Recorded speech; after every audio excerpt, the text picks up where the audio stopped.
বেনাপোলের ঘিবা সীমান্তে দুজন ভারতীয় নাগরিক আটক।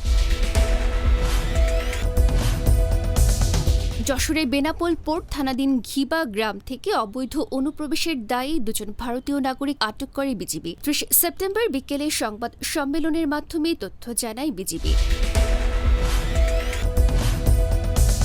যশোর ব্যাটালিয়ন ৪৯ বিজিবি এর অধিনায়ক লেফটেন্যান্ট কর্নেল সাইফুল্লাহ সিদ্দিকী জানান, ঘিবা বিওপির বিজিবি সদস্যগণ গোপন সংবাদের ভিত্তিতে ৪ নং ঘিবা গ্রামস্থ সীমান্তের শাখারিপোতা বাজার এলাকায় নিয়মিত টহল পরিচালনাকালীন সন্দেহজনকভাবে সীমান্ত সড়ক দিয়ে গমনকারী একটি ইজি বাইক হতে দুজন যাত্রীকে জিজ্ঞাসাবাদ করলে তারা ভারতীয় নাগরিক বলে স্বীকার করে। তারা গত ১৭ জুলাই অবৈধভাবে ভারত হতে বাংলাদেশ সীমান্তে অনুপ্রবেশ করে। তিনি জানান, অবৈধ অনুপ্রবেশের দায়ে আটককৃত ভারতীয় নাগরিকদের বিরুদ্ধে মামলা দায়েরের মাধ্যমে পোর্ট থানায় হস্তান্তর করা হয়েছে।